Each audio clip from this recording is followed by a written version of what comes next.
विधानसभेनंतर जिल्हा परिषद निवडणुका जाहीर झालेल्या आहेत.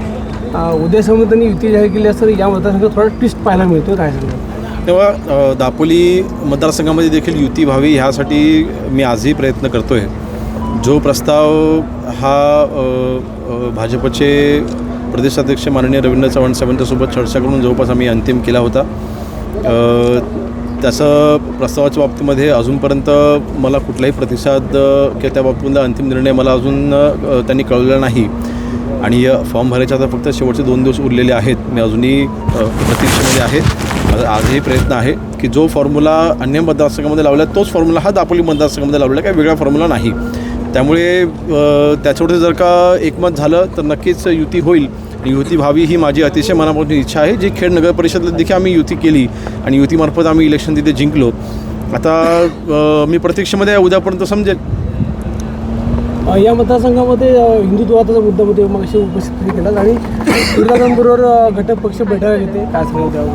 नाही, आज योगायोगाने म्हणजे आमचेच एक उमेदवार काही ज्येष्ठ लोकप्रतिनिधी आहेत, माझे लोकप्रतिनिधी, त्यांचा आशीर्वाद घ्यायला गेलेले असताना त्या ठिकाणी भाजपचे, उबाटाचे आणि राष्ट्रवादीचे सगळे दापोली तालुक्याचे प्रमुख कार्यकर्ते हे तिथे एकत्र बसलेले आढळले आणि त्यांची तिथे बैठक चालू होती. आता हा योगायोग म्हणावा लागेल, परंतु असं लक्षात येतं की जो पक्ष तिथे जे कार्यकर्ते, पक्ष म्हणण्यापेक्षा काही कार्यकर्ते हे हिंदुत्ववादी विचाराने तिथे जे पुढाकार घेऊ पाहत होते आणि ज्यांनी खऱ्या अर्थाने हिंदुत्वाला तिथे नाकारलं, अशा उबाटासोबत ते बैठक घेत होते. तर मला वाटतं ही दुटप्पी भूमिका काही कार्यकर्त्यांची ह्या बैठकीच्या निमित्ताने समोर येते. म्हणून मला वाटतं त्या बाबतीतला नक्कीच मतदार हा सुज्ञ आहे, हा नक्कीच त्या बाबतीत योग्य तो विचार करेल. तुम्हाला घेण्याचा प्रयत्न विधानसभेला झाला तर यावेळेला होतोय? मला नक्कीच घेण्याचा प्रयत्न गेल्या 8-9 वर्षापासून दापोली मतदारसंघात चालू आहे. त्याला मी पूर्ण उरलेलो आहे. त्यामुळे त्याच्याने मला काही फरक पडत नाही. आज शिवसैनिकांची ताकद ही 100% ही वाढलेली आहे आणि खंबीरपणे आपल्या सर्व उमेदवारांच्या पाठीशी उभी आहे. माननीय एकनाथ शिंदे साहेबांच्या कार्यशैलीवरती प्रत्येक शिवसैनिकांना आज विश्वास आहे, नागरिकांना विश्वास आहे. आणि दापोली मतदारसंघामध्ये आम्ही आज जे विकास कामं करतो आहे ते नक्कीच आज महायुती सरकार म्हणून आज राज्यमंत्री या पदावरती असताना अजून जास्त विकास कामं यावी असा माझा प्रयत्न आहे. आणि त्यासाठी पंचायत समिती आणि जिल्हा परिषदचे उमेदवार हे त्याकरता महत्त्वाचे असतात. शेवटी ह्या सगळ्या योजनांची अंमलबजावणी ही त्यांच्यामार्फत होत असते आणि म्हणून ते सहकारी आपले निवडून यावेत यासाठी आमची ताकद आहे. आता मुंबई महानगरपालिकेची निवडणूक झाली, महापौराच्या पदाची चर्चा सुरू आहे. असं असताना उद्धव ठाकरेंनी मात्र आमचाच महापौर होऊ शकतो असं विधान केलं. काय सांगते? मला वाटतं संपूर्ण निवडणुकीच्या प्रचारामध्ये ते भ्रमामध्ये होते आणि निवडणूक संपल्यानंतरही ते अजून त्या भ्रमातून बाहेरच आलेले नाही आहेत. त्यांचा पराभव हा मुंबईमधल्या मराठी जनतेने मुंबईकरांनी ऑलरेडी केलेला आहे, त्यांना नाकारलेला आहे. स्पष्ट बहुमत हे महायुतीला मुंबईकरांनी दिलेलं आहे. त्यामुळे महापौर हा 100% महायुतीचाच होईल.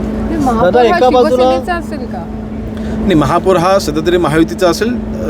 त्या बाबतीमधली घोषणा करायची किंवा त्यासोबत कुठलं वक्तव्य करायचे मला कुठले अधिकार नाहीत. शिंदेनी सगळ्या नगरसेवकांना एका हॉटेलमध्ये ठेवलं आहे. त्यावर संजय राऊत विधान केलं की भाजपचे नेते फोडतील नगरसेवकांना म्हणून भीती आहे, त्यांना एकत्र ठेवलं. आम्ही एकत्र लढलेलो आहोत, आम्ही सरकारमध्ये एकत्र आहोत. त्यामुळे मला वाटतं तशा कुठल्याही भीतीने हे आम्ही काही केलेलं नाही. शेवटी सगळे आज जर का मी पाहिलं काही नगरसेवक हे अनुभवी आहेत, पण अनेक नगरसेवक हे नवीन आहेत.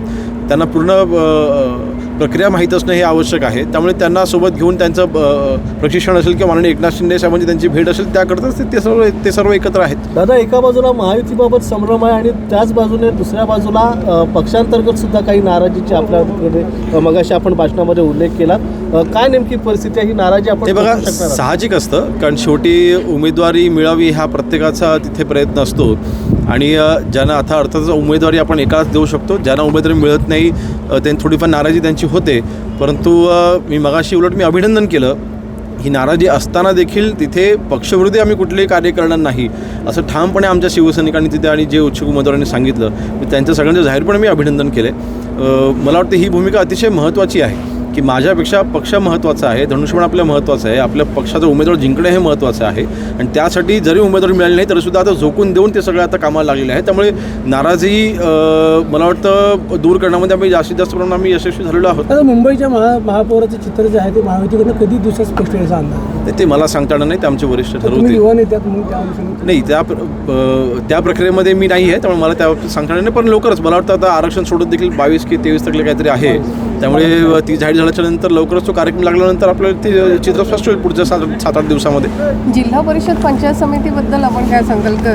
उमेदवारांबद्दल किती बघा, हेड पॅटर्न राबवणार? आज उमेदवारी देत असताना अर्थातच माझा प्रयत्न होता की त्याच्यामध्ये हे सुशिक्षित उमेदवार आले पाहिजेत. त्याच्यामध्ये ज्यांना अर्थातच स्थानिक प्रश्नांची जाण आहे असे उमेदवार असले पाहिजेत. जे अनेक वर्ष शिवसेनेमध्ये कार्यरत आहेत त्यांना न्याय द्यायचा प्रयत्न केला आहे. मागच्या 2017च्या निवडणुकामध्ये मी खरं तर दापोली मतदारसंघाच्या राजकारणामध्ये नवीन होतो आणि 2-3 महिनेच मला सक्रिय होऊन झाले होते. अशा वेळेस त्या अंतर्गत जे काही वाद झाले होते त्या वादामुळे काही उमेदवार तिथे पराभूत झाले होते, त्यांना पुन्हा संधी द्यायचा आपण निर्णय घेतला आहे. तर अशा पद्धतीने नक्कीच निकष वेगवेगळे आहेत, परंतु सगळे उमेदवार हे आमचे सक्षम आहेत. आणि ज्यावेळेला माझा आजही विश्वास आहे की 7 तारखेला ज्यावेळेला निकाल लागेल खेडच्या पद्धतीनेच इथे 18-0चा निकाल लागेल. धन्यवाद.